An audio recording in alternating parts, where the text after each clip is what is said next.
ഇന്നത്തെ നമ്മുടെ ധ്യാനത്തിനായി തിമോഥെയോസിന് എഴുതിയ രണ്ടാം ലേഖനം 2-ാം അധ്യായം 26-ാം വാക്യത്തിലേക്ക് കടന്നു വരാം.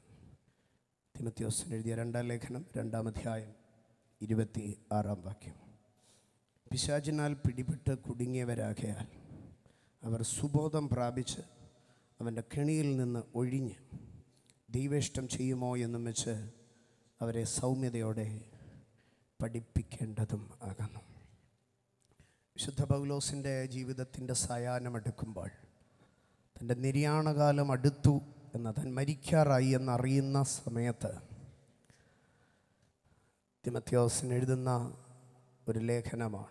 കഠിനമായ ശൈത്യത്തിൽ വിറയ്ക്കുന്ന ശരീരത്തോടുകൂടെ മോനെ വേഗത്തിൽ പുതപ്പിങ്ങ് കൊണ്ടുവരണം, എനിക്ക് തണുപ്പ് സഹിക്കാൻ മേല എന്ന് പറഞ്ഞ് അവസാനിപ്പിക്കുന്ന ആ ലേഖനത്തിൻ്റെ മുകൾ വാക്യങ്ങളിലൊക്കെ വായിച്ചാൽ ഇങ്ങനെ തണുത്ത് വിറയ്ക്കുന്ന ഒരു കിഴവനാണ് ഇതെഴുതിയതെന്ന് പറയുകയില്ല.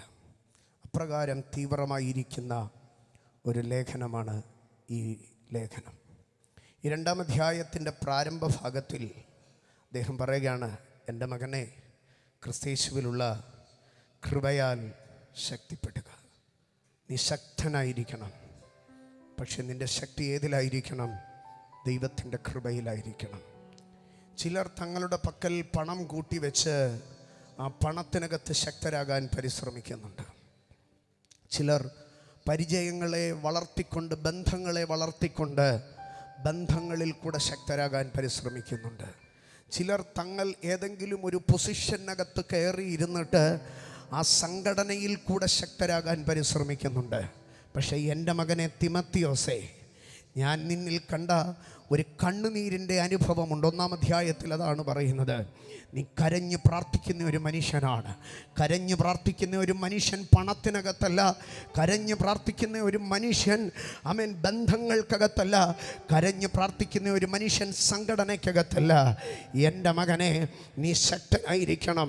പക്ഷേ നിന്നെ ശക്തീകരിക്കുന്നത് ദൈവത്തിൻ്റെ കൃപയായിരിക്കണം. കൃപയാൽ നീ ശക്തിപ്പെടണം. അടുത്തിരിക്കുന്നവരുടെ അടുക്കൽ പറഞ്ഞേ, പണമല്ല കൃപയാണെന്ന്. ആമേൻ. പണമല്ല, പൊസിഷനല്ല, കൃപയാണെന്ന് പറഞ്ഞാട്ടെ. ആമേൻ. കൃപയാൽ കൃപയാൽ കൃപയാൽ ശക്തീകരിക്കപ്പെടുക.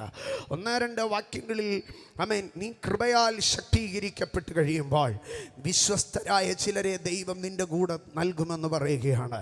ആമേൻ. ഇന്ന് പകൽ നീ തിരിച്ചറിയണം, പണത്തിനകത്ത് ശക്തിപ്പെടുന്നവൻ്റെ കൂടെ നിൽക്കുന്നവർ വിശ്വസ്തരല്ലാതെ ആമേൻ അവന് ചതിയും വഞ്ചനയുടെ മുറിവുകൾ വരുമ്പോൾ നീ കൃപയ്ക്കകത്ത് ശക്തിപ്പെടുന്നുവെങ്കിൽ വിശ്വസ്തരായവരെ ദൈവം നിൻ്റെ കൂടെ കൂട്ടിച്ചേർക്കുമെന്ന് ഞാൻ പറയട്ടെ. വിശ്വസ്തരായവരെ, അതുകൊണ്ടാണ് 2-ാമത്തെ വാക്യത്തിൽ പറയുന്നത്, വിശ്വസ്തരായവരെ നിന്നോടുകൂടെ കൂട്ടിച്ചേർക്കും എന്ന് പറഞ്ഞിട്ട് അടുത്ത ഭാഗത്തിലേക്ക് 3 തുടങ്ങി 7 വരെയുള്ള വാക്യങ്ങളിലേക്ക് കടന്നു വരുമ്പോൾ 7-ാം വാക്യത്തിൽ പറയുകയാണ്, മോനെ, നീ ചിന്തിക്കണം. ഞാൻ പറഞ്ഞ കാര്യങ്ങളെ നീ എന്ത് ചെയ്യണം? ചിന്തിക്കണം. ചിന്തിക്കേണ്ട 3 കാര്യങ്ങളെ പറയുകയാണ്.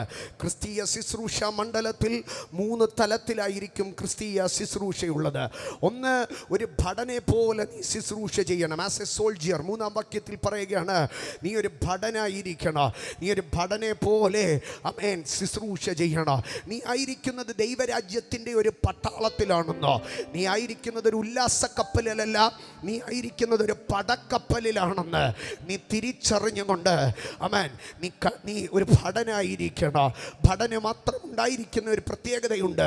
ദൈവരാജ്യത്തിലെ ദൈവരാജ്യത്തിലെ ഒരു സന്ദർശകന്, ദൈവരാജ്യത്തിലെ ഒരു സാധാരണ സിറ്റിസണ് ദൈവരാജ്യത്തിൻ്റെ സകല സൗകര്യങ്ങളും ആസ്വദിക്കുമ്പോൾ അതിലെ ഭടന്മാർക്ക് മാത്രമായി ദൈവം വെച്ചിരിക്കുന്ന ഒരു സംഗതിയുണ്ട്, കഷ്ടം സഹിക്കുക.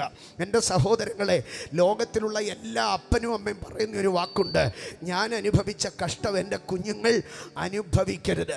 പക്ഷേ പൗലോസ് വിളിച്ചു പറയുകയാണ്, എൻ്റെ മകനെ, ഞാൻ അനുഭവിക്കുന്ന കഷ്ടം നീയും അനുഭവിക്കണം. നമുക്ക് ഒരുമിച്ച് കഷ്ടം സഹിക്കാം. കാരണം പൗലോസിനൊരു ഉറപ്പുണ്ട്, നൊടി നേരത്തേക്കുള്ള ലഘുവായ ലഘുവായ കഷ്ടം അത്യന്തം അനവധിയായ തേജസ്സിൻ്റെ നിത്യഘനം ലഭിപ്പാൻ ഹേതുവാകുന്നു. ജീവിതത്തിൻ്റെ സായാഹ്നത്തിൽ അടുത്ത വരികൾ താൻ ഇങ്ങനെയാണ് കുറിച്ചത്: ഞാൻ നല്ല പോർ പൊരുതോ, ഓട്ടം തികച്ചു വിശ്വാസം കാത്തോ. ആമേൻ. അതിന് മുമ്പ് പറയുകയാണ്, യാഗപീഠത്തിൽ യെരൂശലേമിൻ്റെ ദൈവാലയത്തിൽ ഓരോ യാഗങ്ങളും കഴിയുമ്പോൾ ആ യാഗത്തിൻ്റെ അവസാനം കാൽഹീൻ എണ്ണയോ വീഞ്ഞോ എടുത്ത് അതിന്മേൽ എരിയുന്ന യാഗവസ്തുവിൻ്റെ മേൽ അവസാനമായി ഒഴിക്കത്തില്ലേ, ആ പാനീയ യാഗമായി എൻ്റെ യാഗാർപ്പണത്തിൻ്റെ, എൻ്റെ ശുശ്രൂഷയുടെ അവസാന നാളുകളിൽ കൂടെ ഞാൻ കടന്നു പോവുകയാണ്. ഈ കാരാഗ്രഹത്തിൽ നിന്ന് അടുത്തത് എന്താണ് എനിക്ക് സംഭവിക്കാൻ പോകുന്നതെന്നറിയാം. ആമേൻ. തെസലോനിക്കയുടെ പട്ടണത്തിൽ ചന്തസ്ഥലത്ത് കോൽ കൊണ്ടടിച്ച് റോമൻ തെരുവീതികളിൽ കൂടെ വലിച്ചഴച്ചു കൊണ്ടുപോയതുപോലെ എന്നെ ഈ കാരാഗ്രഹത്തിൽ നിന്ന് വലിച്ചഴച്ചു കൊണ്ടുപോകുക. റോമിൻ്റെ റോഡുകളെ നാം പഠിച്ചു കഴിഞ്ഞാൽ വലിയ കരിങ്കൽ പാളികൾ ഇങ്ങനെ പാകുന്നതാണ്. ഓരോ കരിങ്കൽ പാളിയുടെയും ഇടയിൽ വലിയ വിടവുകൾ ഉണ്ടായിരിക്കാം. പൗലോസ് തൻ്റെ ജീവിതത്തിന് മുൻപോട്ടുള്ള മണിക്കൂറുകളെ, ദിവസങ്ങളെ നോക്കുമ്പോൾ ഈ കാരാഗ്രഹത്തിൽ നിന്ന് തന്നെ വധശിക്ഷയ്ക്ക് ആമേൻ അവിടേക്ക് കൊണ്ടുപോകാം. അത് രഥത്തെ കയറ്റി തേരെ കയറ്റി ഒന്നും ആയിരിക്കത്തില്ല കൊണ്ടുപോകുന്നത്. പകരം കാരാഗ്രഹത്തിൽ നിന്ന് വലിച്ചഴച്ച് കാബാലികരായ മനുഷ്യർ അടിച്ചു കൊണ്ടുപോകാം. ആമേൻ. വലിയ കരിങ്കൽ പാളികൾ പാകിയ റോഡിൽ കൂടെ വലിച്ചഴച്ചു കൊണ്ടുപോകാം. തലയറുത്തോ കഴുമരത്തിൽ തൂക്കിയോ ക്രൂശിന്മേൽ കയറ്റിയോ കുത്തിയോ മലർത്തിയോ കത്തിച്ചോ തന്നെ കൊല്ലുമെന്നറിയാം. പക്ഷേ പൗലോസ് ആ ഭാഗത്തെ തൻ്റെ ലേഖനത്തിൽ എഴുതിയിട്ടില്ല. മോനെ, ഞാൻ മരിക്കും, എൻ്റെ മരണം എത്ര കഷ്ടമായിരിക്കും, അത് സഹിപ്പാനുള്ള കൃപ തരണമെന്ന് താൻ പറഞ്ഞില്ല. പകരം താൻ പറയുകയാണ്, ആമേൻ, ഞാൻ നല്ല പോർ പൊരുതു, ഇനിയും പോരാട്ടമുണ്ടെന്നറിയാം. കാട്ടിലെ ആപത്ത്, കടലിലെ ആപത്ത്, കള്ള സഹോദരന്മാരാലുള്ള ആപത്ത്, നിന്ദകൾ, പരിഹാസങ്ങൾ ഒന്നുകുറയെ 40 അടി 5 പ്രാവശ്യം കൊണ്ടോ പട്ടണത്തിൽ വലിച്ചടയ്ക്കപ്പെട്ടോ. എഫസോസിൽ വെച്ച് കൂടിയിരിക്കുന്ന പുരുഷാരത്തിൻ്റെ മധ്യത്തിൽ ഒരു മൃഗത്തെ കൂട് തുറന്ന് പുറന്നു വിട്ട് ആംഫി തിയേറ്ററിൽ എന്നെ കടിച്ചു കാണാൻ പട്ടണം കാത്തിരുന്നോ. ജീവിതത്തിൻ്റെ പ്രതികൂലങ്ങൾ അനേകം കടന്നുപോയി. പക്ഷേ എനിക്കൊരു ഉറപ്പുണ്ട് കുഞ്ഞെ, നീതിയുള്ള ന്യായാധിപതിയായ കർത്താവ് തേജസ്സിൻ്റെ സിംഹാസനത്തിൽ നിന്ന് എന്നെ വാരിപ്പുണർന്ന് എൻ്റെ ശിരസിന്മേൽ ഒരു പൊൻകിരീടം വെക്കോ. ആകയാൽ നമ്മളുടെ കഷ്ടങ്ങൾ വൃഥാവല്ല. നൊടി നേരത്തേക്കുള്ള നമ്മുടെ ലഘുവായ കഷ്ടം അത്യന്തം അനവധിയായ തേജസ്സിൻ്റെ നിത്യമായിരിക്കുന്ന ഘനം, ദ ഹെവി വെയ്റ്റഡ് ഗ്ലോറി, അതിനുള്ള കാരണമാണ്. ആകയാൽ ക്രിസ്ത്യാനിയായി, ക്രിസ്തുവിൻ്റെ നല്ല ഭടനായി നീ കഷ്ടം സഹിക്കുമ്പോൾ നിന്റെ കാലുകൾ ഇടറരുത്, നിന്റെ മനം പതറരുത്. നീ കഷ്ടം സഹിക്കുക. Endure the sufferings, there shall be a reward of glory. ഒരു മഹത്വത്തിൻ്റെ പ്രതിഫലം നമുക്കുണ്ട്. ജീസസ്. ഈ ഭൂമിയിൽ നന്മ അനുഭവിക്കുന്നവനൊക്കെ, ആമേൻ, ഈ ഭൂമിയിൽ നിറവനുഭവിക്കുന്നവനൊക്കെ സ്വർഗത്തിൽ ചെന്ന് ദൈവത്തിൻ്റെ മുൻപാകെ കടപ്പെട്ട് നിൽക്കുമ്പോൾ, ആമേൻ, ഈ ഭൂമിയിൽ കഷ്ടം അനുഭവിച്ച് അടർക്കളത്തിൽ അടരാടി കയറി ചെല്ലുന്ന ഒരുത്തൻ്റെ മുൻപാകെ ദൈവം കടം പറയോ. കാരണം തിരുവെഴുത്ത് അങ്ങനെയാണ് പറയുന്നത്, കൂലി കണക്കിടുന്നത് കൃപയായിട്ടല്ല കടമായിട്ടത്രേ. സ്വർഗത്തിൽ ചെല്ലുമ്പോൾ എൻ്റെ ഇന്നത്തെ കഷ്ടതകൾ എൻ്റെ ദൈവത്തിന് എന്നോടുള്ള ഒരു കടമായിരിക്കുമെന്ന്, അതെൻ്റെ മഹത്വത്തിൻ്റെ കിരീടത്തിന് കാരണമായിരിക്കുമെന്ന് വിശ്വസിക്കുന്നവർ മാത്രം കരമടിച്ച് കരമടിച്ച് കരമടിച്ച് ദൈവത്തിന് സ്തോത്രം, സ്തോത്രം, സ്തോത്രം, സ്തോത്രം. എന്നിട്ട് പറയുകയാണ്, നീ ഒരു പടയാളിയായി നിൽക്കുമ്പോൾ നിന്നെ പല കാര്യങ്ങളിലും കുരുക്കാൻ ആൾക്കാർ വരും. ആമേൻ. അവിടെ ഇംഗ്ലീഷിൽ ഇങ്ങനെയാണ് പറയുന്നത്, നീ എൻടാങ്കിൾ ചെയ്യപ്പെട്ടു പോകരുത്. ജീവനകാര്യങ്ങൾ വേണം, പക്ഷേ ആ ജീവനകാര്യങ്ങളിൽ എന്ത് ചെയ്യരുത്, നീ കുടുങ്ങിപ്പോകരുത്. നീ അതിനകത്ത് നിന്നെ തന്നെ എന്ത് ചെയ്യരുതെന്നാണ് പറയുന്നത്, കുടുങ്ങിപ്പോകരുത്. എന്ന് പറഞ്ഞാൽ നിന്റെ മനസ്സിനകത്ത് അനാവശ്യമായ സ്ട്രെസ്സുകൾ കൊണ്ടുവന്ന്, അനാവശ്യമായ ചിന്താകുലങ്ങൾ കൊണ്ടുവന്ന് പിശാച് നിന്റെ ശുശ്രൂഷ തലത്തിൽ, നിന്റെ ക്രിസ്തീയ ജീവിതത്തിൽ നിന്നെ ഒതുക്കാൻ നോക്കോ. പക്ഷേ നിന്നെ തന്നെ എൻടാങ്കിൾ ചെയ്യരുത്, കുരുങ്ങിപ്പോകരുത്. 1000 പ്രശ്നങ്ങളുടെ നടുവിലും നീ കാലുകളെ ധൈര്യത്തോടെ വെച്ച് മുൻപോട്ട് പോ. കാരണം നീ ഒരു പടയാളിയാണ്, നീ ഒരു പടയാളിയാണ്. രണ്ടാമതായി പറയുകയാണ്, നീ ഒരു പടയാളി മാത്രമല്ല. കാരണം നിന്റെ പടയാളിയുടെ അധ്വാനം കാണാൻ ആരുമില്ല. പക്ഷേ അടുത്ത ഒരു ഭാഗം അതിൻ്റെ അടുത്ത വാക്യത്തിലേക്ക് വരുമ്പോൾ പറയുകയാണ്, നീ ചട്ടപ്രകാരം പോരാടണം, മല്ലുകെട്ടണം എന്ന് പറഞ്ഞാൽ നീ മല്ലുകെട്ടി ജയം പ്രാപിക്കുന്നത് കാണാൻ ഒരു വലിയ സമൂഹം നിന്റെ ചുറ്റിനും നിൽപ്പുണ്ട്. കുഞ്ഞെ, നീ ഒരു വലിയ മത്സരത്തിൽ നിൽക്കുകയാണ്. നീ ഒരു അത്ലറ്റിനെ പോലെ നിൽക്കുകയാണ്. ഈ മത്സരത്തിനകത്ത് നിന്റെ എതിരാളിയെ നീ മലർത്തി അടിക്കുമ്പോൾ എഴുന്നേറ്റ് നിന്ന് കൈയടിക്കാൻ കാത്തിരിക്കുന്ന ഒരു വലിയ ഗാലറി നിന്റെ കൂടെയുണ്ട്. ഈ മല്ലുകെട്ടലിനകത്ത്, ഈ മല്ലുയുദ്ധത്തിനകത്ത് നീ താഴെ വീണാൽ എഴുന്നേറ്റ് നിന്ന് കൈയടിക്കാനുള്ള വേറെ ഒരു ഗ്രൂപ്പ് ഇതേ ഗാലറിയിൽ നിൽപ്പുണ്ട്.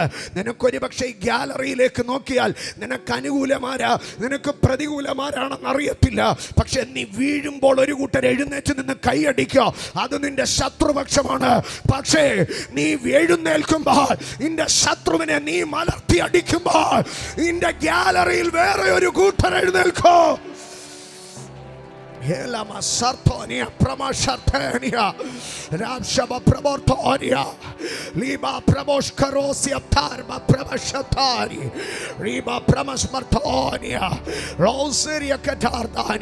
അവിടെ യുദ്ധത്തെ രണ്ട് തലത്തിൽ പറയുകയാണ്. അവൻ അടർക്കളത്തിൽ അധ്വാനിക്കുന്നവൻ എന്തിനാണ് ചെയ്യുന്നതെന്നറിയാമോ? അവൻ രാജ്യത്തിന് വേണ്ടിയാണ് ചെയ്യുന്നത്. നിന്റെ കഷ്ടതകളുടെ ഒരു ഭാഗം ദൈവരാജ്യത്തിന് വേണ്ടിയാണ്. എന്നാൽ അടുത്ത ഭാഗം പറയുകയാണ്, സ്ട്രൈവ് ഫോർ മാസ്റ്ററീസ്. നിന്റെ സ്ട്രൈവിങ്സ്, നിന്റെ യുദ്ധങ്ങൾ നിന്റെ മാസ്റ്ററീസായി മാറ്റപ്പെടാം. ഇന്ന് പകൽക്കാലം തിരിച്ചറിഞ്ഞാട്ടെ, രാത്രിയിൽ ഉറക്കളഞ്ഞിരുന്ന് പഠിച്ച ഒരു കാലം എനിക്കുണ്ട്. അതെന്നെ ഒരു ഗ്രാജുവേറ്റ് ആക്കിയെങ്കിൽ, രാത്രിയിൽ ഉറക്കൊഴിഞ്ഞിരുന്ന് പ്രാർത്ഥിച്ച് കരയുന്ന ഒരു കാലം എനിക്കുണ്ടായെങ്കിൽ, അതൊരു ഡിവൈൻ മാസ്റ്ററിയിലേക്ക്, എന്നെ ഒരു അഭിഷേകത്തിൽ, ആത്മതലത്തിൽ എന്നെ ഒരു അംഗീകാരത്തിലേക്ക്. Strive for masteries. Strive for masteries. Strive for masteries. എൻ്റെ പ്രതികൂലങ്ങൾ ഒരു ഗ്രാജുവേഷനായി മാറ്റപ്പെടും. എൻ്റെ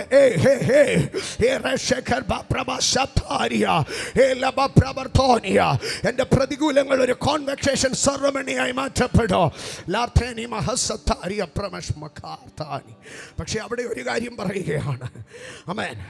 മല്ലുയുദ്ധത്തിൽ നിനക്കവനെ അടിക്കാൻ വേറെ 1000 വഴിയുണ്ടായിരിക്കും.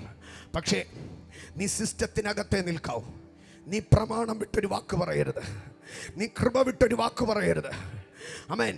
നീ കൃപയിൽ നിന്ന് ഒന്ന് വ്യതിചലിച്ചാൽ അവനെ തോപ്പിക്കാൻ 1000 വഴി കാണാം. ആമേൻ. നീ അഭിഷേകത്തെ ഒന്ന് മാറ്റിവെച്ചാൽ നിനക്ക് ചെയ്യാൻ പലതും കാണാം. ദൈവഭയത്തെ ഒരു 5 മിനിറ്റത്തേക്കൊന്ന് മാറ്റിവെച്ചാലേ ആമേൻ നിനക്ക് ഒറ്റ മിനിറ്റ് തീർക്കാവുന്ന വിഷയമേ ഉള്ളൂ. നിന്റെ ഭക്തിയെ നീ ഒന്ന് മാറ്റിവെച്ചാൽ, നിന്റെ വിശ്വാസം വേർപാടുമൊക്കെ ഒന്ന് 5 മിനിറ്റ് മാറ്റിവെച്ചാൽ നിനക്ക് തീരുന്ന പ്രശ്നമേ ഉള്ളൂ. പക്ഷെ നീ അത് മാറ്റിവെക്കരുത്. നീ ഒരു കിരീടത്തിന് വേണ്ടിയാണ് യുദ്ധം ചെയ്യുന്നത്. ആമേൻ. കുഞ്ഞെ, നിന്റെ ബുദ്ധി ഉപയോഗിച്ചാൽ 5 മിനിറ്റ് തീരുന്ന പ്രശ്നമേ ഉള്ളൂ. കുഞ്ഞെ, നീ ഒന്ന് നിന്റെ തനത് ശൈലിയിൽ നീ ഒന്ന് തിരിച്ചടിച്ചാൽ 5 മിനിറ്റിൽ അവൻ പോകുമെന്ന് നിനക്കറിയാം. പക്ഷെ നീ അത് ചെയ്യരുത്. You are striving for masteries. നിന്റെ പരിചയത്തിലുള്ള ഒരുത്തനെ ഫോൺ ചെയ്താൽ ആ പ്രശ്നം തീരുമെന്ന് നിനക്കറിയാം. പക്ഷെ നീ ചെയ്യരുത്. നിനക്കറിയാം പണി എങ്ങനെയാ കൊടുക്കേണ്ടതെന്ന്. പക്ഷേ അത് ചട്ടത്തിനകത്തില്ല.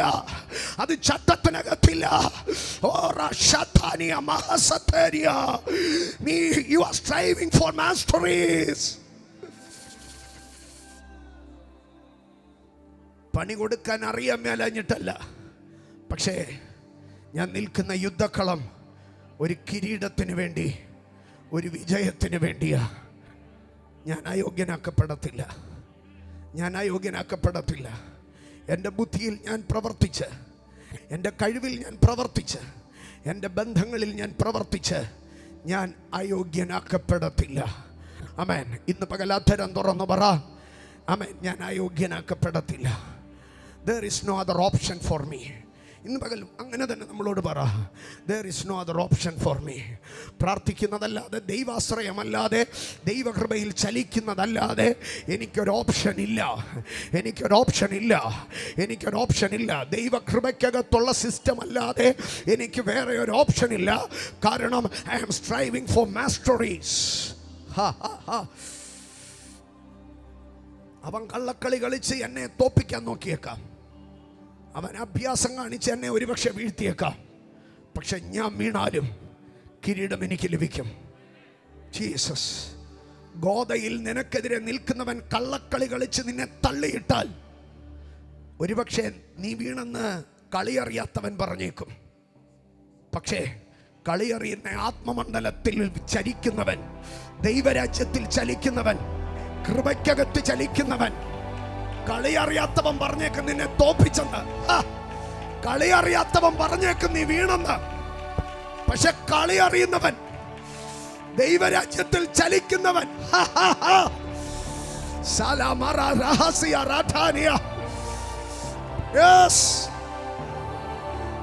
നീ വീഴുമ്പോൾ നിന്റെ ശത്രുവിന് നേരെ ഫൗള് വിളിക്കും. നീ വീഴുമ്പോൾ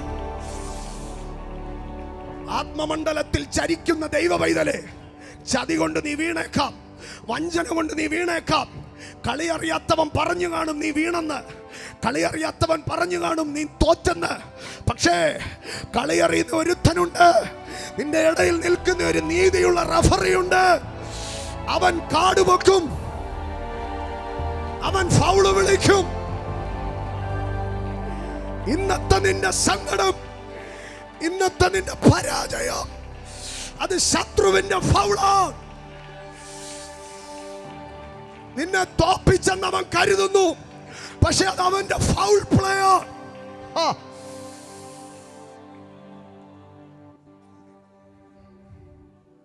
ഒരു സമയത്തേക്ക് നീ ഒതുങ്ങിപ്പോയി, ഒരു സമയത്തേക്ക് നീ വീണു,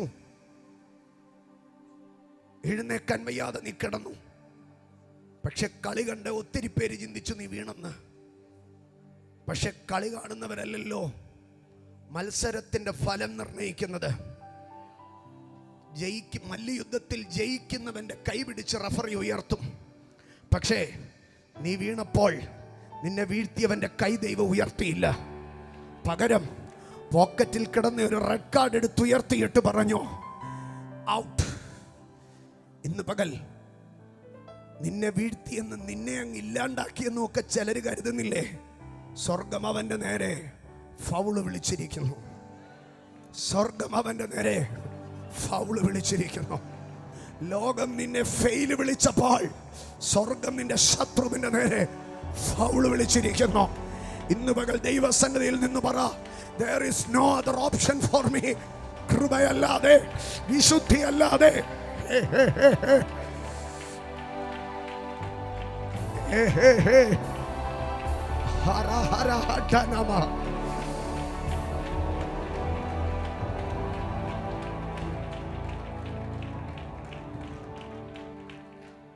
ഇന്ന് പകൽ ഞാൻ ഇതിനകത്തിരിക്കുന്ന എൻ്റെ കുഞ്ഞുങ്ങൾ, സഹോദരങ്ങൾ, യൗവനക്കാരോട് ഞാൻ ചോദിക്കുക, if you are ready for some compromises, നീ ചില കോംപ്രമൈസുകൾക്ക് റെഡി ആയിരുന്നെങ്കിൽ ഇന്ന് നീ ഇരുന്ന് കരയേണ്ട ആവശ്യം ഉണ്ടായിരുന്നു. നീ റോൾസ് റോയ്സ് നടന്നേനെ. ജീവിതത്തിൽ കോംപ്രമൈസ് ചെയ്താൽ ഒത്തിരി ഫോർച്യൂണുകൾ കിട്ടും, ഒത്തിരി ഉയർച്ചകൾ കിട്ടും. നിന്റെ വിശുദ്ധി ഒന്ന് ഒതുക്കി കൊടുത്താൽ, എൻ്റെ നട്ടലിൻ്റെ സ്ഥലത്ത് ഒരു വാഴപ്പിണ്ടി ഒരു 10 മിനിറ്റത്തേക്ക് വെച്ചാൽ മതി, ഇഷ്ടം പോലെ മഹത്വം കിട്ടും. ഭാഗ്യം നിന്നെ പിന്തുടരും. ആമേൻ. നീ ഒന്ന് ഓച്ചാനിച്ച് നിന്നാൽ അവൻ്റെ പോക്കറ്റിലെ കാശ് നിന്റെ പോക്കറ്റിൽ വരും. വേണോ? വേണോ? വേണോ? ആമേൻ. വേണോ? സീക്രട്ട് കോംപ്രമൈസസ് പല ഫോർച്യൂണുകളെയും കൊണ്ടുവന്നേക്കും. പക്ഷേ ഫോർച്യൂണുകളെക്കാട്ടിലും ഞാൻ വിശ്വസിക്കുന്നത് ദൈവത്തിൻ്റെ ഡെസ്റ്റിനിക്കകത്താണ്. Than fortunes, I believe in the promises of God.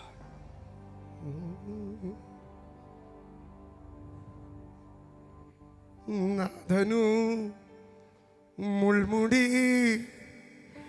നൽകിയ ലോകമേ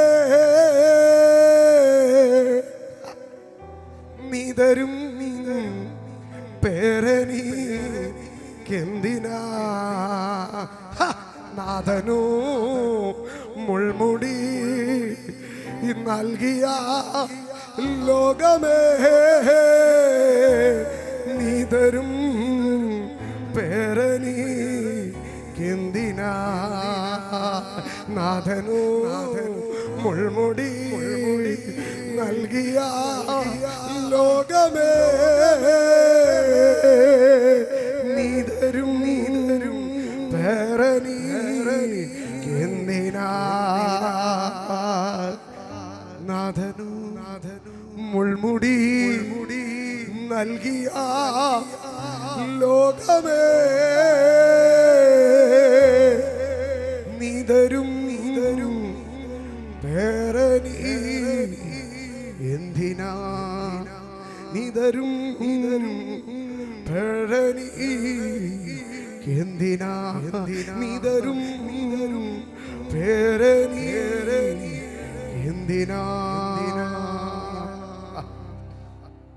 മകനെ, ക്രിസ്തയേശുവിലുള്ള കൃപയാൽ ശക്തിപ്പെടണം. നീ പൊരുതണം, കഷ്ടം സഹിക്കണം. നീ മല്ല് പെട്ടണം, ചട്ടത്തിൽ നിൽക്കണം. എന്നിട്ട് മൂന്നാമതൊരു കാര്യം കൂടെ പറയുക. ഒന്ന്, നീ ഒരു ഭടനാണ്. രണ്ട്, നീ ഒരു അത്ലറ്റാണ്. മൂന്നാമതായി പറയുകയാണ്, നീ ഒരു കൃഷിക്കാരനാണ്. നീ ഒരു കൃഷിക്കാരനാണ്. കൃഷിക്കാരന് ഒരു കാര്യം നീ അറിയണം. അധ്വാനിക്കുന്ന കൃഷിക്കാരൻ ആദ്യം ഫലമനുഭവിക്കും. പൗലോസ് പറഞ്ഞു, നിങ്ങൾ ദൈവത്തിൻ്റെ കൃഷി. ഞാൻ നട്ടു, അപ്പല്ലോസ് നനച്ചു. യഥാർത്ഥ വേലക്കാരൻ അധ്വാനിക്കുന്നവനായിരിക്കും. യഥാർത്ഥ വേലക്കാരൻ അധ്വാനിക്കുന്നവനായിരിക്കും. എന്നിട്ട് അതിൻ്റെ അടുത്ത ഭാഗത്തിൽ പറയുകയാണ്, അധ്വാനിക്കുന്ന കൃഷിക്കാരൻ ആദ്യം ഫലം അനുഭവിക്കണം. പക്ഷേ ഒരു കാര്യമുണ്ട് കുഞ്ഞേ, അതിൻ്റെ അവിടെ പറയുന്നത് ഇങ്ങനെയാകണം. ഒരു കൃഷിക്കാരൻ്റെ ഉള്ള പ്രത്യേകത, കൃഷിക്കാരൻ മുൻമഴയും പിന്മഴയും കിട്ടുവോളം എന്തു ചെയ്യും? അതിനുവേണ്ടി ദീർഘക്ഷമയോടെ കാത്തിരിക്കും. You must have a patience in your heart. നീ പ്രാർത്ഥിക്കും. ഓരോ ഉപവാസം കഴിയുമ്പോഴും നീ ചിന്തിക്കും, ഇതൊരു ഭയങ്കര ബ്രേക്ക് ത്രൂ ആയി തീരുമെന്ന്, ഇത് ഭയങ്കര മിറക്കിളായി തീരുമെന്ന്. പക്ഷേ പിറ്റേ ആഴ്ച ശാപത്തിന് പ്രസംഗിക്കുമ്പോൾ നീ കൈയടിക്കും. പിറ്റേ ആഴ്ച സങ്കടത്തിന് പ്രസംഗിക്കുമ്പോൾ നീ കൈയടിക്കും. പിറ്റേ ആഴ്ചയും ഒറ്റപ്പെടലിന് പ്രസംഗിക്കുമ്പോൾ നീ കൈയടിക്കും. പിറ്റേ ആഴ്ചയും അപമാനത്തിന് പ്രസംഗിക്കുമ്പോൾ നീ കൈയടിക്കും. പക്ഷേ ഞാൻ ഒറ്റപ്പെടലിനും കൈയടിക്കാറില്ല, അപമാനത്തിനും കൈയടിക്കാറില്ല, നിന്ദയ്ക്കും കൈയടിക്കാറില്ല. കാരണം ഞാൻ ക്രിസ്തുവിൽ അനുഗ്രഹീതനാണ്. ആമേൻ. ഞാൻ ക്രിസ്തുവിൽ മാനിതനാണ്. ഞാൻ ക്രിസ്തുവിൽ ഉയർത്തപ്പെട്ടവനാണ്. അപ്പോൾ പറയുകയാണ്, നീ അറിയണം, നിൻ്റെ അധ്വാനങ്ങളെയെല്ലാം ദൈവം ആദരിക്കും. അധ്വാനിക്കുന്ന കൃഷിക്കാരൻ ആദ്യം ഫലം അനുഭവിക്കും. പക്ഷേ ഫലം വളരാൻ താമസിക്കും. എൻ്റെ സഹോദരങ്ങളെ, ഞാൻ എപ്പോഴും പറയുന്ന ഒരു കാര്യമുണ്ട്. The world is favour for the negatives. പ്രപഞ്ചം എപ്പോഴും എന്തിന് അനുകൂലമാണെന്നറിയാമോ? ആമേൻ. ദോഷത്തിന് അനുകൂലമാണ്. നിങ്ങളൊരു പയർവള്ളി നട്ടാൽ എത്ര മരുന്നടിച്ചാലും വളവിട്ടാലും പന്തൽ കിട്ടിയാലും വെള്ളം ഒഴിച്ചാലും അത് വളരാൻ ഭയങ്കര പാടാണ്. പക്ഷേ നിങ്ങൾ എത്ര മരുന്നടിച്ച് ചെത്തിയാലും മുള്ളും പറക്കാരെയും ആരും വെള്ളം ഒഴിക്കാതെ ആരും വളവിടാതെ വളർന്നു വരും. നീ അറിയണം, ദൈവരാജ്യ സംബന്ധമായി നീതി സംബന്ധമായി നിൻ്റെ പ്രാർത്ഥനകളുടെ മറുപടി താമസിക്കും, വാഗ്ദത്തങ്ങൾ താമസിക്കും. പക്ഷെ നീ അധൈര്യപ്പെടരുത്. അധ്വാനിക്കുന്ന കൃഷിക്കാരൻ ആമേൻ ദീർഘക്ഷമയോടെ കാത്തിരിക്കും. ദീർഘക്ഷമയോടെ കാത്തിരിക്കും. ആകയാൽ നീ ഒരു ഭടനാണ്, നീ ഒരു അത്ലറ്റാണ്, നീ ഒരു കൃഷിക്കാരനാണ്. ആമേൻ. ഇങ്ങനെ പറഞ്ഞതിന് ശേഷം 8 തുടങ്ങി 13 വരെയുള്ള വാക്യങ്ങളിലേക്ക് കടന്നു വരുമ്പോൾ താൻ പറയുകയാണ്, നാം ക്രിസ്തുവിനോടുകൂടെ കഷ്ടം സഹിക്കണം, ക്രിസ്തുവിനെ ഓർത്തുകൊള്ളണം. ആരംഭത്തിങ്കൽ താൻ എന്താണ് പറഞ്ഞതെന്നറിയോ? ക്രിസ്തയേശുവിൻ്റെ നല്ല ഭടനായി നീയും എന്നോടുകൂടെ കഷ്ടം സഹിക്കുക. പക്ഷേ ഇപ്പോൾ പറയുകയാണ്, നീ യേശുവിനെ ഓർത്തുകൊള്ളണം. നിൻ്റെ മനസ്സിനകത്ത്, നിൻ്റെ മൈൻഡിനകത്ത് മുഴുവനും ആരായിരിക്കണമെന്നറിയാമോ? യേശു ആയിരിക്കണം. ആമേൻ. അവർ ഉയർച്ച പ്രാപിച്ചെന്നോ, ഇവർ വീട് വെച്ചെന്നോ, അവർ വണ്ടി മേടിച്ചെന്നോ, ഇവരുടെ മോനെ അമേരിക്ക വിട്ടെന്നോ, ഇവരുടെ മോളെ ഓസ്ട്രേലിയ വിട്ട് പഠിപ്പിച്ചെന്നോ, അവർക്ക് കല്യാണം നടന്നെന്നോ, ഇവരുടെ വീട്ടിൽ ആമേൻ വലിയ പാർട്ടി നടന്നെന്നോ, നീ അതല്ല ഓർത്തുകൊണ്ടിരിക്കേണ്ടത്. എൻ്റെ മൈൻഡ് ഫുൾ എന്തായിരിക്കണം? ക്രിസ്തുവിനെ, യേശു ക്രിസ്തുവിനെ ഓർത്തുകൊള്ളണം. ആമേൻ. Fill the mind with Christ. ആമേൻ. ക്രിസ്തുവിനെ കൊണ്ട് മനസ്സ് നിറച്ചിരിക്കുക, യേശുവിനെ കൊണ്ട് മനസ്സ് നിറയ്ക്കുക. അതിന് ശേഷമായിട്ട് അതിൻ്റെ 14 തുടങ്ങി 19 വരെയുള്ള വാക്യങ്ങളിലേക്ക് കടന്നു വരുമ്പോൾ ആമേൻ, വ്യർത്ഥമായിട്ടുള്ളതും ഗുണകരമായിട്ടുള്ളതുമായ ആമേൻ സൗണ്ട് ഡോക്ട്രിൻസ് ആൻഡ് വെയിൻ ബാബ്ലിങ്സ്, ഇങ്ങനെ 2 കാര്യങ്ങളെക്കുറിച്ച് പറയുകയാണ്. വെയിൻ ബാബ്ലിങ്സ്, ചുമ്മാതെ ആമേൻ ഉണ്ടയില്ലാത്ത വെടി, ചുമ്മാ ടപ്പേ സൗണ്ട്, ആമേൻ ശബ്ദസ്ഫോടനകത്തകത്ത്, കണ്ടക്ഷോഭത്തിനകത്ത് നടക്കുന്നതായ ആമേൻ vain babblings and sound doctrines. ദൈവസഭയ്ക്ക് 2 സംഗതികൾ ഉണ്ടാകുക. ഒന്ന് വെയിൻ ബാബ്ലിങ്സ്, 2 സൗണ്ട് ഡോക്ട്രിൻസ്. തിമോത്തിയോസിന്റെ അടുക്കൽ പറയുകയാണ്, നീ വെയിൻ ബാബ്ലിങ്സിന്റെ പുറകെ പോകരുത്, നീ സൗണ്ട് ഡോക്ട്രിൻസിന്റെ പുറകിൽ പോകണം. നീ ഉപദേശത്തെ, വചനത്തിന്റെ ആഴത്തെ, ദൈവരാജ്യത്തെ, സ്വർഗരാജ്യത്തെ, നിത്യതയെ, ദൈവ സംബന്ധമായ വിഷയങ്ങളെ നീ ഫോക്കസ് ചെയ്യണം. നീ അല്ലാതെ വെയിൻ ബാബ്ലിങ്സിനകത്തേക്ക് നീ പോകരുത് എന്ന് പറഞ്ഞിട്ട് ആമേൻ, അതിനകത്ത് ആ ഭാഗത്തിലേക്ക് പറഞ്ഞിട്ട് ഉപദേശത്തിൻ്റെ ശ്രേഷ്ഠതയെ പറഞ്ഞ് പൂർത്തീകരിച്ചതിന് ശേഷമായിട്ട് 20-21 വാക്യങ്ങളിൽ പറയുകയാണ്, ഒരു വീട്ടിനകത്ത് ഒരു വലിയ വീട്, അവിടെ പല വിധത്തിലുള്ള പാത്രങ്ങളുണ്ട്.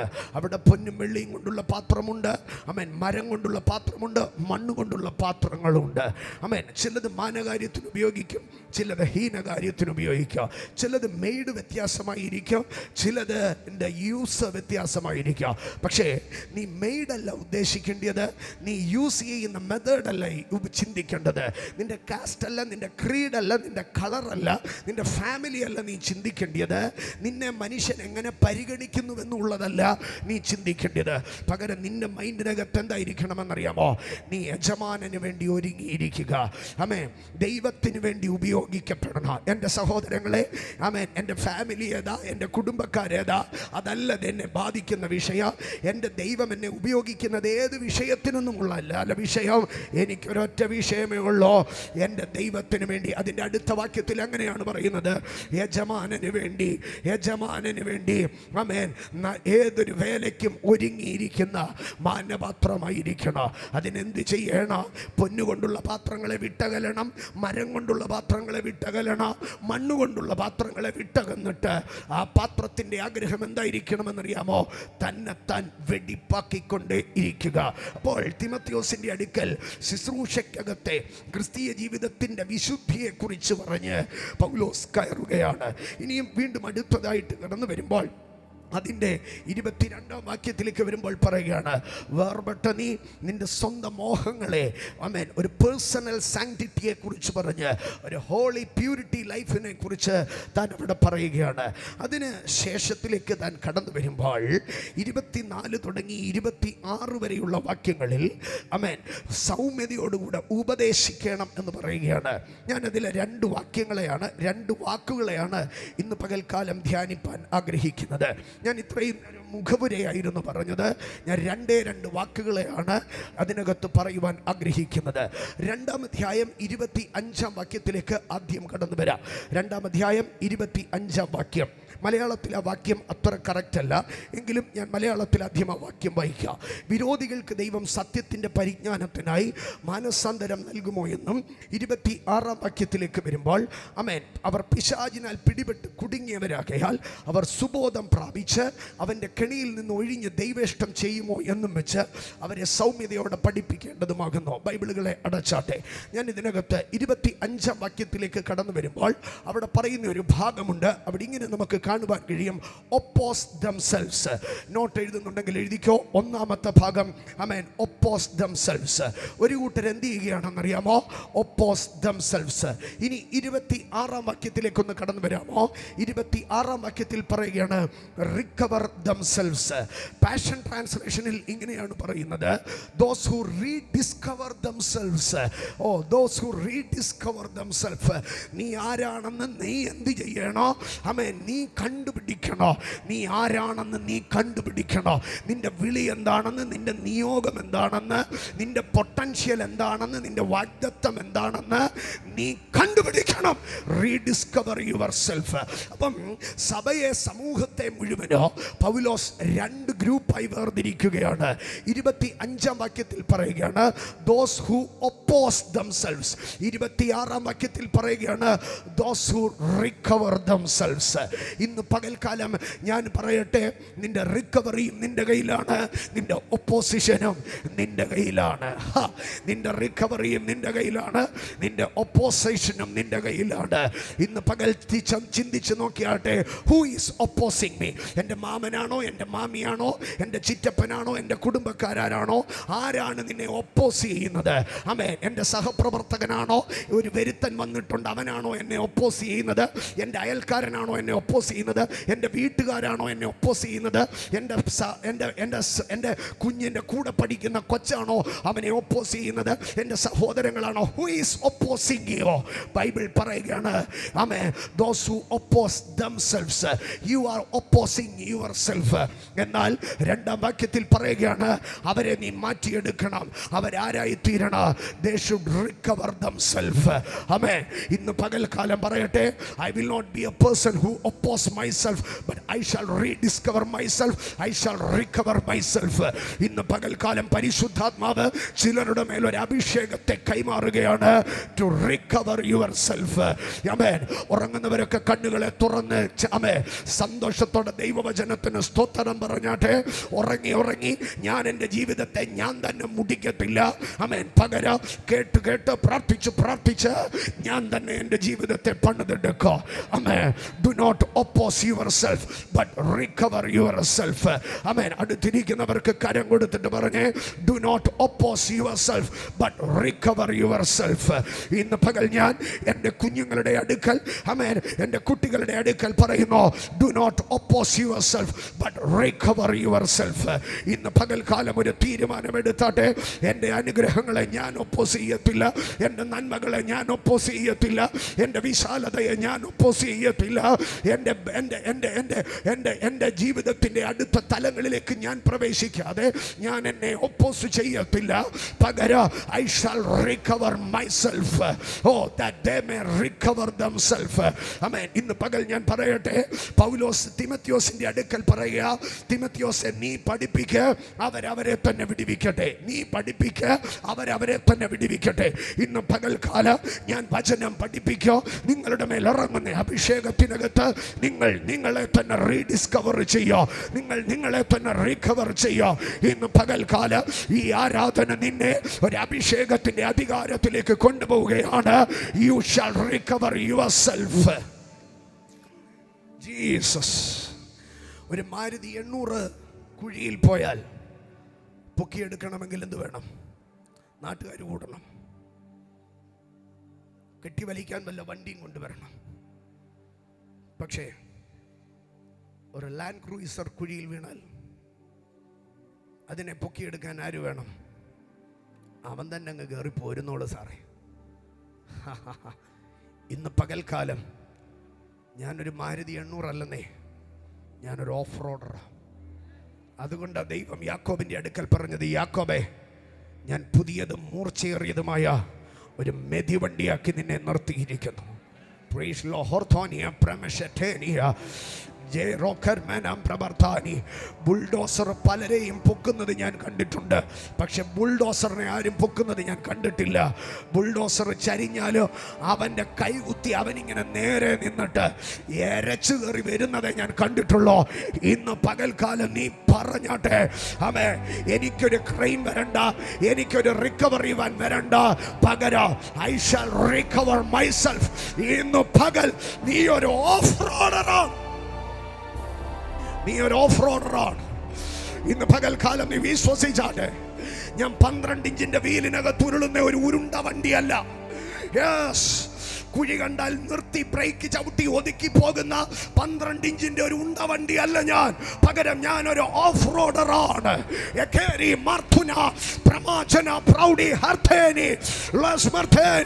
പ്രതികൂലങ്ങളെ നോക്കി ഗർജിച്ച്, പ്രതിസന്ധികളെ നോക്കി ഗർജിച്ച്,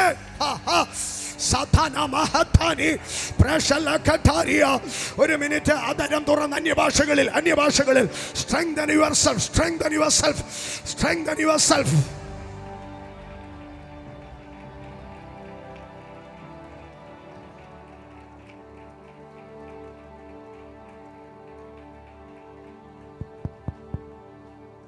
എവിടെ നിന്നാണ് നമ്മളെ തന്നെ റിക്കവർ ചെയ്യുന്നതെന്ന് കണ്ടോ? ആ വാക്യത്തെ ഒന്ന് ശ്രദ്ധിച്ചേ. 26-ാം വാക്യം, recover themselves out of the snare of the devil. പിശാചിന്റെ അടിവില്ലിനകത്തുനിന്ന്, പിശാചിന്റെ കുരുക്കിനകത്തുനിന്ന് ഇന്ന് പകൽ നിന്റെ അഭിഷേകത്തിന്റെ ശക്തി തിരിച്ചറിയണം.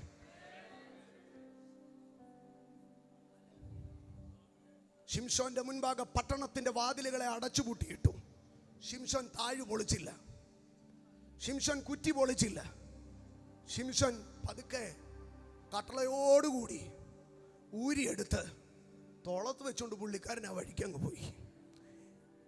അവൻ്റെ കെട്ടുകളെ ആരും അഴിച്ചില്ല, അവൻ്റെ കെട്ടുകളെ അവൻ തന്നെ പൊട്ടിച്ചു കളഞ്ഞു. ഒരു പക്ഷേ നീ ഇന്ന് ഒരു Satanic സ്നേറിനകത്തായിരിക്കാം. But this day you are going to recover yourself.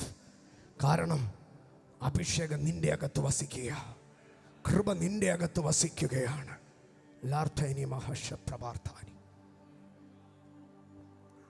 അവിടെ ഇങ്ങനെയാണ് പറയുന്നത്, who are taken captive by him at his will.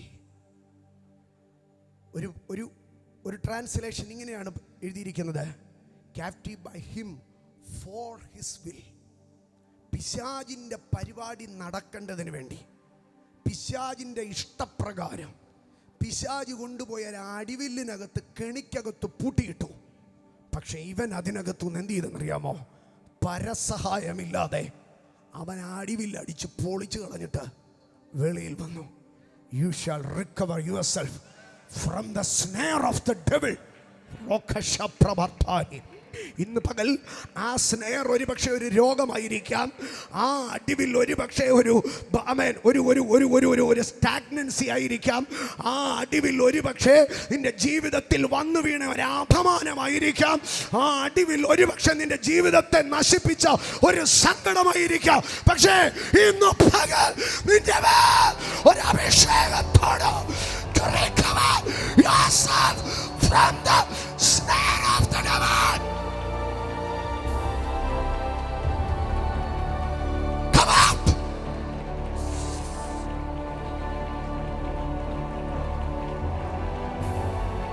കണി പൊട്ടിച്ചു പുറത്തു വാ, കണി പൊട്ടിച്ചു പുറത്തു വാ. അഭിചാരത്തിന്റെ കണി പൊട്ടിച്ച് പുറത്തു വാ.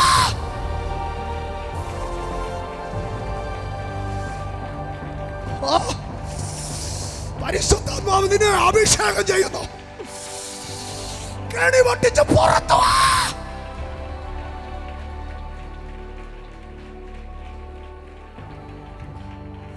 കെണി പൊട്ടിച്ച് പുറത്തു വാ. കെണി പൊട്ടിച്ച് പുറത്തു വാ.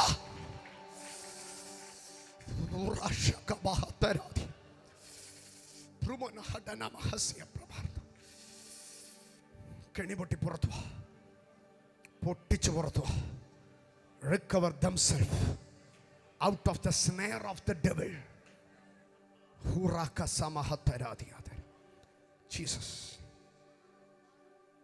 ഞാൻ റിക്കവറിങ്ങിലേക്ക് പിന്നെയും വരാം. ഇവിടെ തന്നെ നിർത്തി ആത്മപകർച്ചയിലേക്ക് കയറത്തക്കവണ്ണമുള്ള ദൈവ സാന്നിധ്യത്തെ ഞാൻ ഫീൽ ചെയ്യുന്നുണ്ട്. പക്ഷെ അതിനപ്പുറമായി ദൈവജനത്തിൻ്റെ അടുക്കൽ ചില ഭാഗങ്ങളിലേക്ക് ഞാൻ കടക്കുകയാണ്. ഇന്ന് ഞാൻ ഒന്നാമത്തെ ചോദ്യം ചോദിക്കുന്നു. Have you ever opposed yourself? Have you ever opposed yourself? നീ നിന്നെ തന്നെ ഒതുക്കിയിട്ടുണ്ടോ എപ്പോഴെങ്കിലും? നീ നിന്നെ തന്നെ തടഞ്ഞിട്ടുണ്ടോ എപ്പോഴെങ്കിലും? Have you ever restrained your self? Have you ever opposed your self? ഒന്നാം പ്രതി ഞാനാണ്. I have opposed myself many times.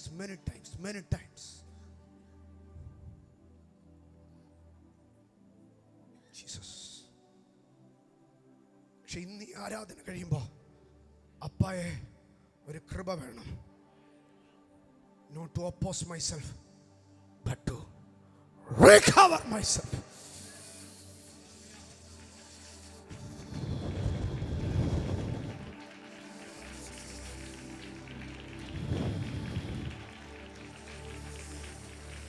The fire is falling. ദൈവത്തിന്റെ തീ നിന്റെ മേൽ വീഴുന്നു.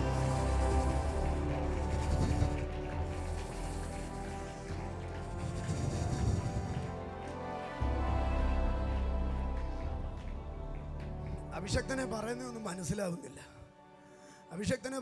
മനസ്സിലാവുന്നില്ല. How I opposed my self. ഞാൻ എപ്പോഴും എന്നെ തന്നെ ഒപ്പോസ് ചെയ്തു? ഞാൻ അങ്ങനെയൊന്നും ചെയ്തിട്ടില്ല. ഞാൻ നന്നായി പ്രാർത്ഥിക്കും, ഞാൻ നന്നായി ഉപവസിക്കും, ഞാൻ നന്നായി കരയും. എനിക്ക് മനസ്സിലാവുന്നില്ല. നിങ്ങൾ എപ്പോഴും പറയും ഒപ്പോസിങ് യുവർ സെൽഫ്. എനിക്ക് മനസ്സിലാവുന്നില്ല എന്തുവാണെന്ന്. ഇന്ന് പകൽ ഞാൻ നിങ്ങളുടെ മുമ്പാകെ ചില ചോദ്യങ്ങൾ അറിയുക. എന്നോട് ക്ഷമിക്കണം. ഒന്നാം പ്രതി ഞാനാ. നിങ്ങളെയും ഞാൻ പ്രതിപട്ടികയിൽ ചേർക്കുകയാണ്. എൻ്റെ പ്രസംഗത്തിൻ്റെ മുഖം തിരിയുകയാണ്. വിമർശനാത്മകമായിരിക്കും ഇനി. Jesus, have you ever opposed your self? Yes.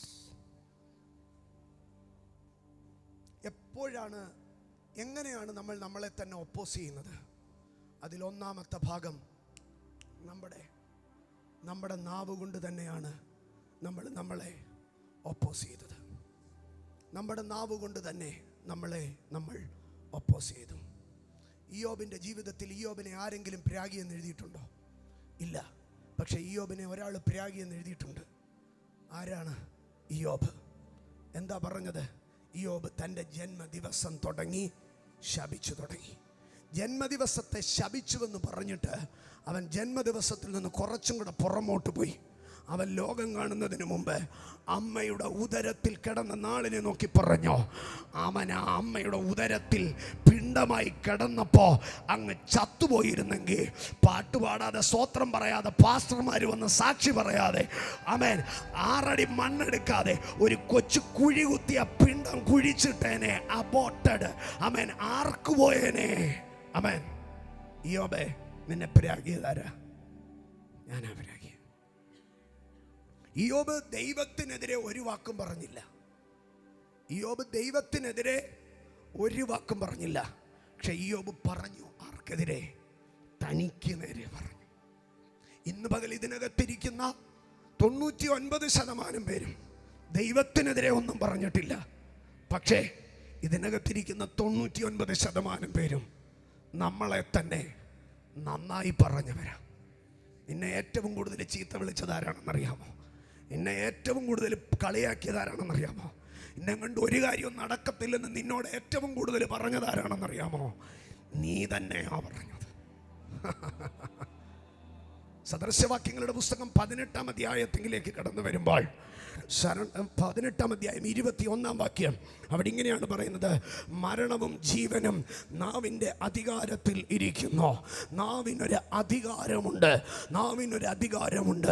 മരണവും ജീവനും ആ നാവിൻ്റെ അധികാരത്തിലിരിക്കുന്നു. എന്നിട്ട് അടുത്തത് പറയുകയാണ്, അതിൽ ഇഷ്ടപ്പെടുന്നവർ അതിൻ്റെ ഫലം അനുഭവിക്കുക. ആമേൻ. നമ്മൾ സന്തോഷമായിട്ടിരുന്ന് അങ്ങ് പാടുക. എന്നെ തകർത്തിടാൻ താതരിഷ്ടമെങ്കിൽ എൻ്റെ മണ്ടയ്ക്കൂടെ വണ്ടി കയറട്ടെ. എന്നെ തകർക്കാൻ താതനിഷ്ടമെങ്കിൽ എൻ്റെ മണ്ടയ്ക്കൂടെ ക്രഷർ കയറട്ടെ.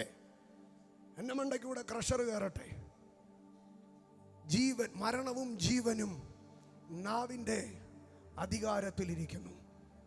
അതിനെ പറയുന്നവനെന്നല്ല, അതിനെ ഇഷ്ടപ്പെടുന്നവൻ. അപ്പൊ പറയേണ്ട ആവശ്യമുണ്ടോ? നാവിൻ്റെ അധികാരം പ്രൊക്ലെയിം ചെയ്യണ്ട. അതിനെ ഇഷ്ടപ്പെട്ടാൽ തന്നെ അതെന്ത് ചെയ്യുകയാണ്? അതിൻ്റെ ഫ്രൂട്ടിനെ ഈൽഡ് ചെയ്യുകയാണ്. ഫ്രൂട്ടിനെ ഈൽഡ് ചെയ്യുകയാണ്. നിങ്ങൾ എപ്പോഴും പറയും കർത്താവെ ചത്താൽ മതിയെന്ന്. പക്ഷെ നീ ചത്തില്ല. പക്ഷെ നിന്റെ പല അവയവങ്ങളും ചത്തു. കൈ പൊങ്ങുന്നില്ല, കാല് പൊങ്ങുന്നില്ല, ലങ്സ് വർക്ക് ചെയ്യുന്നില്ല, ഹാർട്ട് വർക്ക് ചെയ്യുന്നില്ല, ബ്ലഡ് പമ്പ് ചെയ്യുന്നില്ല, കണ്ണ് വർക്ക് ചെയ്യുന്നില്ല, ചെവി വർക്ക് ചെയ്യുന്നില്ല, എല്ലാം ചത്തുപോയി. എന്താ ചത്തുപോയത്? നീ തന്നെ പറയാം, ഞാനങ്ങ് ചത്തുപോകട്ടെ, ഞാനങ്ങ് ചത്തുപോകട്ടെ. കുറേശ്ശെയായി മരണം വ്യാപിക്കുകയാണ്, മരണം വ്യാപിക്കുകയാണ്. എൻ്റെ സഹോദരങ്ങളെ, ഞാൻ ഇതിൻ്റെ ഒരു ഡെപ്തിലേക്ക് നിങ്ങളെ കൊണ്ടുപോകാം. സ്തോത്ര. സംഖ്യാപുസ്തകം 14-ാം അധ്യായം അതിൻ്റെ 2-ാം വാക്യം. സംഖ്യാപുസ്തകം 14-ാം അധ്യായം 1 തുടങ്ങി 1-ാമത്തെ വാക്യം തുടങ്ങി വായിക്കുക. അപ്പോൾ സഭയൊക്കെ ഉറക്കം നിലവിളിച്ചോ. ആമേൻ. എൻ്റെ പ്രിയപ്പെട്ടവനെ, നീ ആ രാത്രി മുഴുവനും കരഞ്ഞു പ്രാർത്ഥിച്ചു. ആ രാത്രി മുഴുവനും കരഞ്ഞു പ്രാർത്ഥിച്ചു. എന്താ രാത്രി മുഴുവനും കരഞ്ഞു പറഞ്ഞതെന്നറിയാമോ? 2-ാം വാക്യം ഇങ്ങനെയാണ് പറയുന്നത്. ആമേൻ. സഭ മിസ്രയീം ദേശത്ത് വെച്ച് ഞങ്ങൾ മരിച്ചു പോയിരുന്നുവെങ്കിൽ കൊള്ളാമായിരുന്നു. മിസ്രയീം ദേശത്ത് വെച്ച് ഞങ്ങൾ മരിച്ചു പോയിരുന്നുവെങ്കിൽ കൊള്ളായിരുന്നു. നടന്നോ? നടന്നില്ല. ഇനിയിപ്പം മിസ്രയീമിൽ തിരിച്ചു പോയി ചാകാൻ പറ്റുമോ? പറ്റുകയില്ല. രണ്ടാമത് ദൈവത്തിനൊരു ഓപ്ഷൻ കൊടുത്തോ. മിസ്രയീമിൽ വെച്ചോ ചാകാൻ പറ്റിയില്ല. അതുകൊണ്ട് എന്തോ വേണോ? ഈ മരുഭൂമിയിൽ വെച്ച് ഞങ്ങൾ മരിച്ചു പോയിരുന്നുവെങ്കിൽ കൊള്ളായിരുന്നു. അത് അവർ പറഞ്ഞതുപോലെ നടന്നോ? അവർ പറഞ്ഞതുപോലെ നടന്നോ? അവർ പറഞ്ഞതുപോലെ നടന്നോ? ദൈവം പറഞ്ഞു, നിന്റെ ആഗ്രഹം മരുഭൂമിയിൽ വെച്ച് ചാകണമെന്നാ, ഞാൻ 40 വർഷം ഇവിടിട്ട് കറക്കാം, നീ ഇവിടെ തന്നെ കിടന്ന് ചത്തോ. ഇന്ന് പകൽക്കാലം ഞാൻ പറയുന്നു, ജീവിതത്തിൻ്റെ പ്രതികൂലവും കഷ്ടവും വരുമ്പോൾ ദൈവമേ സഹിക്കാൻ വയ്യ, ഇവിടെ കിടന്നങ്ങ് മരിച്ചാൽ മതിയായിരുന്നു എന്ന് പറഞ്ഞാൽ നീ അവിടെ കിടന്ന് തന്നെ മരിക്കും. ഓ, ഞാൻ ഇങ്ങനെ തീരത്തെ ഉള്ളെന്ന് നീ പറഞ്ഞാൽ നീ അവിടെ തന്നെ തീരാ. 14-ാം അധ്യായം 2-ാം വാക്യത്തിൽ അവർ പറയുകയാണ്, എനിക്ക് ഇവിടെ കിടന്ന് മരിച്ചാൽ മതി. എൻ്റെ സഹോദരങ്ങളെ, 28-ാം വാക്യത്തിൽ ദൈവം മോശയുടെ അടുക്ക പറഞ്ഞു, മോശേ, ഞാനൊരു കാര്യം പറഞ്ഞാൽ നീ അവരുടെ അടുത്ത് പോയി അങ്ങ് പറഞ്ഞേക്കണം. എന്താണ്? 28-ാം വാക്യം.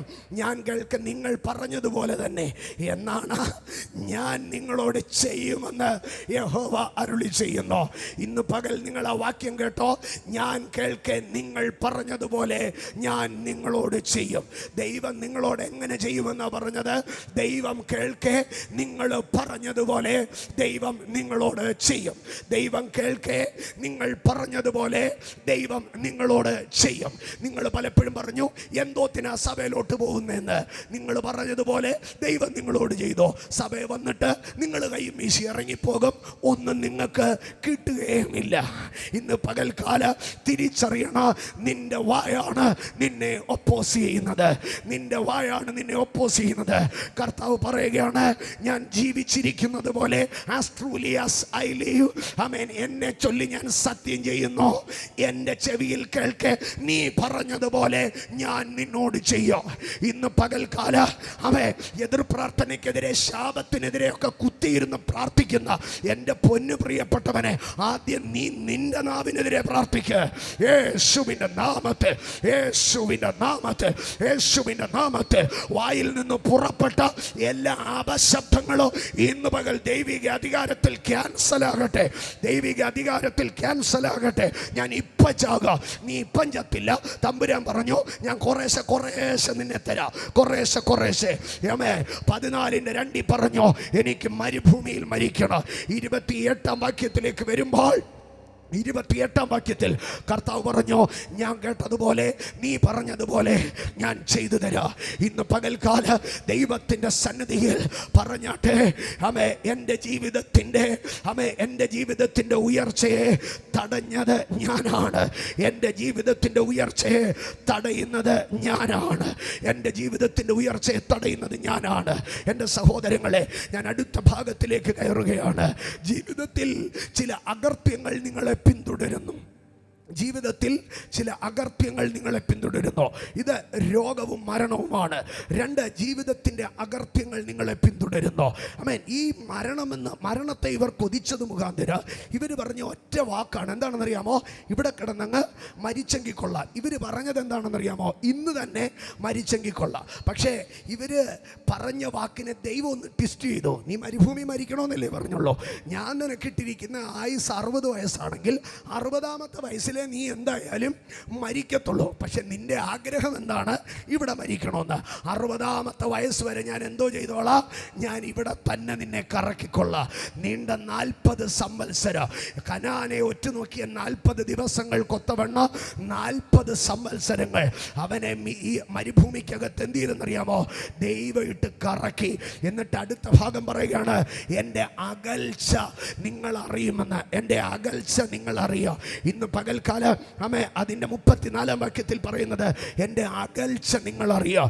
ഇന്ന് പകൽക്കാലം ഞാൻ ദൈവജനത്തോട് പറയുകയാണ്, ജീവിതത്തിൽ ദൈവവുമായിട്ട് നിന്റെ വാക്കുകൾ ദൈവത്തെ ദുഃഖിപ്പിക്കുന്ന, നിന്നെ തന്നെ പ്രാകുന്ന വാക്കുകളാണെങ്കിൽ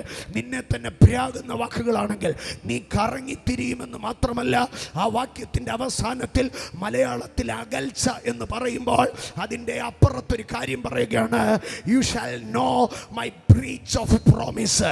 ആമേൻ എന്ന് പറഞ്ഞാൽ ദൈവത്തിൻ്റെ വാഗ്ദത്തത്തിൽ നിന്ന് ദൈവം എന്ത് ചെയ്യോ? പിന്മാറും. ഇന്ന് പകൽ ഞാൻ പറയട്ടെ, നമ്മളെപ്പോഴും ഇങ്ങനെ പാടും, ആകാശം ഭൂമിയോ ആകെ ഒഴിഞ്ഞാൽ ദൈവത്തിൻ്റെ വാഗ്ദത്തങ്ങളൊന്നും മാറത്തില്ലെന്ന്. പക്ഷെ ഒരു സത്യം ഞാൻ നിങ്ങളോട് പറയാം, ദൈവത്തിൻ്റെ വാഗ്ദത്തങ്ങൾ മാറിപ്പോകും. എപ്പോഴാണ് ദൈവത്തിൻ്റെ വാഗ്ദത്തം മാറിയതെന്നറിയാമോ? എനിക്ക് ദൈവത്തിൻ്റെ വാഗ്ദത്തം പോലെ ഒന്നും എനിക്ക് നടക്കണ്ട, എനിക്കങ്ങ് ചത്താ മതി എന്ന് നീ പറഞ്ഞില്ലേ, അപ്പോൾ പറയുകയാണ്, you shall know my breach of promise. ഞാൻ നിന്നോട് ചെയ്ത വാഗ്ദത്തം, ഞാൻ നിന്നോട് ചെയ്ത സത്യം, അതിൽ നിന്ന് ഞാൻ എന്ത് ചെയ്യോ? എൻ്റെ കൈ വലിച്ചു കളയോ? ഇന്ന് പകൽ ഞാൻ ചോദിക്കുന്നു, ചോണയുണ്ടോ തന്നെത്താൻ ശാപം പറയാൻ? ചോണയുണ്ടോ എനിക്കങ്ങ് മുടിഞ്ഞാൽ മതി എന്ന് പറയാൻ? ചോണയുണ്ടോ എനിക്കിവിടെ അങ്ങ് തീർന്നാൽ മതി എന്ന് പറയാൻ? You are breaking the promise of God. You are losing the promise of God. ഇന്ന് പകൽ ദൈവസന്നിധിയിൽ ഞാൻ വിളിച്ചു പറയുകയാണ്, do not oppose yourself. അവിടെ സ്വർഗം പറയുകയാണ്, 40 സംവത്സരം ഞാൻ മരുഭൂമിയിൽ കറക്കോ, എന്നിട്ടൊരു കാര്യം ചെയ്യോ? അവരറിയോ the breach of my promise. എൻ്റെ കർത്താവേ, എൻ്റെ വായിൽ നിന്ന് വന്നതൊക്കെ എന്തുമാത്രം ദൈവത്തിൻ്റെ വാഗ്ദത്തങ്ങളെ പൊളിച്ചു കളഞ്ഞു കാണോ? ഇന്ന് പകൽ ഇതിനകത്തിരിക്കുന്ന ഓരോ പ്രിയപ്പെട്ടവരുടെ അടുക്കലും ഞാൻ പറയുന്നു, കഷ്ടവും പ്രതികൂലവും പ്രയാസം വരുമ്പോൾ ചത്താ മതിയായിരുന്നോ? തീർന്നാ മതിയായിരുന്നോ? എന്തിനാ ജീവിക്കുന്നതെന്നറിയത്തില്ല, ഇതൊന്ന് മുടിഞ്ഞാൽ മതിയായിരുന്നോ? വായിൽ നിന്ന് തൊടുത്തു വിടുന്ന വാക്ശരങ്ങൾ നീ അറിയണോ? നിന്റെ മേൽ കിടക്കുന്ന ദൈവത്തിൻ്റെ വാഗ്ദത്തങ്ങളെ, നിന്റെ മേൽ കിടക്കുന്ന ദൈവത്തിൻ്റെ നിയോഗങ്ങളെ അത് ബ്രേക്ക് ചെയ്യുകയാണ്. ഇന്ന് പകൽക്കാലം ദൈവസന്നിധിയിൽ ഒന്ന് റിക്കവർ ചെയ്താട്ടെ. കർത്താവേ, restore my promises, restore my promises, restore my promises, restore my promises, restore my promises.